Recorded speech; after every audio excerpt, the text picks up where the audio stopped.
ఐదుగురు పిల్లలు. అయినా అమ్మా నాన్నలు కొంతమంది పైనే ఎక్కువ దృష్టి పెడతారు. ఈ ఐదుగురిలో మీరు ఎవరి మీద ఎక్కువ ఫోకస్ పెట్టేవాళ్ళు? కళ్యాణ్ బాబు వాడంటే బాగా అంటే వాడు ఏం తినేవాడు కాదు. అస్సలు ఏ ఆడికి ఏ తింటాడని ఇప్పుడు వాడికి నచ్చకపోతే, నేనైతే నచ్చకపోతే చాలా గోల్ చేసేవాడిని. అన్నయ్యకేమో చాలా అన్నయ్య ఏదైనా ఏది పెట్టినా తినేవాడు, అసలు అడ్జస్ట్మెంట్ అంటారండి. నాకేమో నచ్చకపోతే చాలా గొడవ పెట్టేవాడిని. తినే ఇది ఒక అన్నం, ఇది ఒక కూరలు అని వెళ్ళిపోయేవాడిని. అమ్మకు చిట్టి అమ్మకు తిట్టి నాకు వెజిటేరియన్ ఎనర్జీ ఉండేది, అది చిరాకు అనమాట. కళ్యాణ్ బాబు ఏంటంటే తనకి ఇష్టమైన ఫుడ్ ఉంటే తింటాడు సైలెంట్గా, బాగలేకపోతే సైలెంట్గా వెళ్ళిపోతాడు. అమ్మకి ఏమంటారండి, వదిలేమో తన తింటాడు, అది నిశ్శబ్దంగా నిరసన ప్రకటించేవాడు. దాంతో వాడి గురించి చాలా ప్రొటెక్టివ్గా చూసుకునేది అమ్మ. పైగా చిన్నప్పటి నుంచి కొంచెం వాడు వీక్గా ఉండేవాడు, అంత బలమైన ఇది కాదు. దాని తర్వాత కొంచెం అందుకని అమ్మ వాడిని స్పెషల్గా చూసుకునేది. వాడు స్పెషల్ కిడ్ అయ్యాడు ఇప్పుడు. అమ్మ విషయంలో నేను గొప్పగా ఫీల్ అయ్యేది, కానీ చాలామంది పెద్దలు రిటైర్ అయిపోయి విశ్రాంతి తీసుకుంటున్నటువంటి పెద్దలందరూ కూడా ఆచరించే విధంగా ఒక విషయాన్ని నేను గమనించాను. ఇప్పుడంటే నా దగ్గర ఉంటుంది కాబట్టి ఉన్నాను. అమ్మ విడిగా ఇంకొక ఇంట్లో ఉండేది. 9 సంవత్సరాలు నాన్నగారు దూరం దగ్గర నుంచి ఉండేది.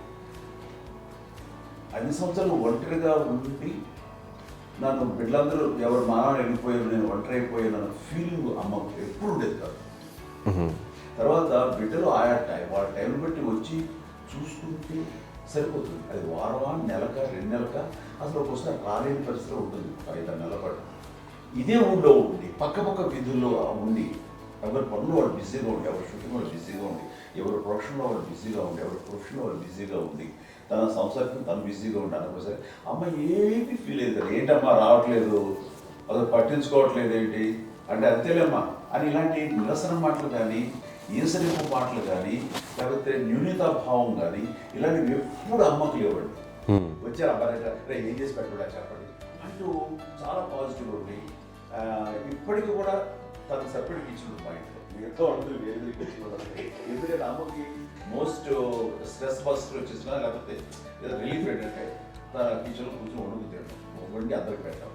ఇప్పటికీ కళ్యాణ్ బాబు అక్కడక్కడ తిరిగేసి, ఎక్కడెక్కడో చేసి, నిరసనలు చేసి, అన్ని రకాలు చేసి వస్తే అమ్మకి చాలా జాలి. ఆడేదో ఇంక మేము గుడ్లో కష్టపడుతున్నాం, కానీ ఆడి ఎంటలో వెళ్ళేది మీరు టీవీలో వాటిలో అది ఎక్కువగా చూపించేసరికి వాడే కష్టపడతారు, మేము కష్టపడలేదు ఫీల్ అమ్మకి. అందులో వాడు రాగానే ఎలా వచ్చావా అని అమ్మ ఎక్కడ కళ్యాణ్ బాబు అంటే ముందు అమ్మను కానీ ఎక్కడ కళ్యాణ్ బాబు తను ఎక్కడ ఉంటాడు, ఏ ఉంటాడు తెలుసు. అది తెలిసిన తర్వాత ఎక్కడ తను వాడికి ఇష్టమైన బిర్యానీ అవి చేసి చక్కగా పంపించి అన్నీ చేస్తున్నాడు. అట్లాగా బిడ్డలకి పెట్టడమే తప్ప బిడ్డల నుంచి ఈ వయసులో ఎక్స్పెక్ట్ చేయడం లేకపోగా కొంచెం పట్టించుకోవట్లేదు అనే ఒక న్యూనత భావనలోకి వెళ్ళిపోయి సైకలాజికల్ డిప్రెస్ అయ్యే మదర్ మాత్రం కాదు.